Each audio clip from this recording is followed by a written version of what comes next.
तो द्वार तक पहुंच गए।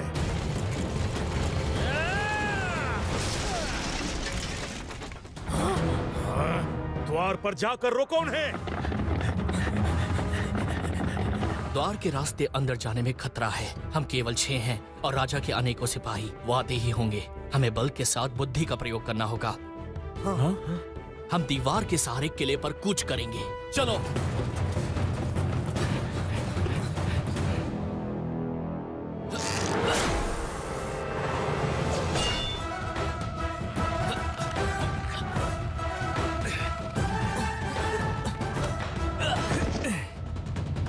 दुशासन, मेरे बंधु दुर्योधन, वो रहा दुर्योधन। आक्रमण!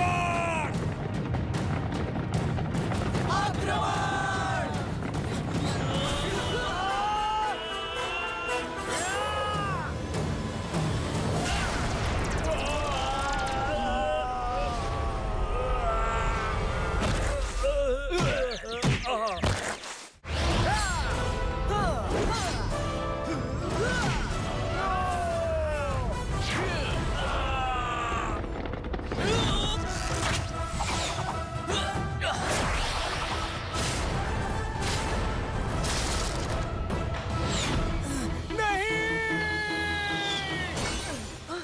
दुर्योधन, शीघ्र दौड़ लगाइए, आपकी जंजीर खुल चुकी है।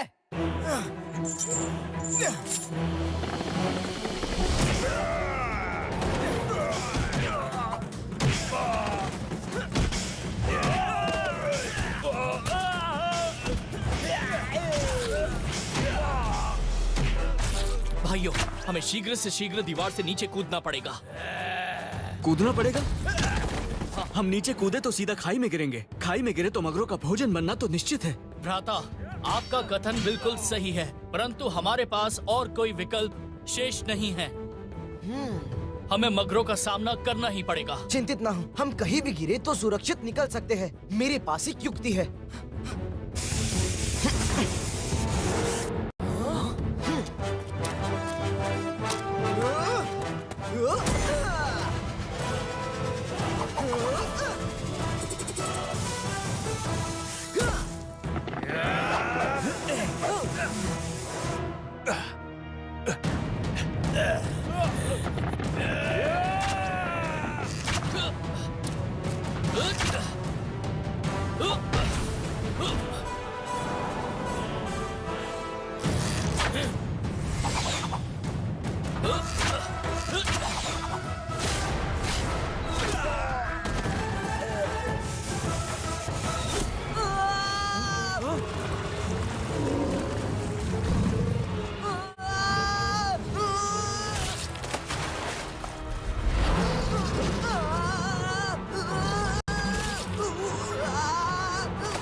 हमें क्षमा करें महाराज, हमने बिना आपकी आज्ञा के आपके किले का द्वार तोड़ा और किले पर प्रवेश किया। परंतु दुर्योधन हमारा भाई है, उसे स्वतंत्र करना हमारा कर्तव्य था। तुम सब बालक निसंदेह अत्यंत वीर और संस्कारी हो। अपना परिचय दो बालक। हम गुरु द्रोणाचार्य के शिष्य पांडव हैं राजन। पांडव? यानी कि हस्तिनापुर के राजकुमार। हमने तुम्हारे बारे में बहुत सुना है। गुरु द्रोणाचार्य का हम बहुत सम्मान करते हैं, किंतु इस बालक ने हमारी राजकुमारी का अपमान किया है। इसे हमने नहीं, इसके अहंकार ने बंदी बनाया है। नीति के अनुसार इसे राजकुमारी से क्षमा मांगनी ही होगी। नियम और नीति निसंदेह सबके लिए एक समान होना चाहिए। दुर्योधन, अपनी गलती को स्वीकार करो और क्षमा मांग लो। अहंकार सदैव कार्य बिगाड़ता है, संवारता नहीं। महाराज धृतराष्ट्र का पुत्र, हस्तिनापुर का युवराज दुर्योधन कदापि क्षमा नहीं मांगेगा। राजन, अपने भाई को स्वतंत्र करके हमने अपना कर्तव्य पूरा किया, परंतु यदि दुर्योधन अभी भी क्षमा नहीं मांगना चाहते हैं तो आप अपनी नीति पर चलते हुए इन्हें दंड दे सकते हैं। क्षमा महाराज, क्षमा राजकुमारी, हो गई भूल। दंड की क्या आवश्यकता है? क्षमा मांगने का ये तरीका उचित तो नहीं था, फिर भी हमने दुर्योधन को क्षमा किया। इससे अधिक हम इनसे अपेक्षा भी नहीं कर सकते।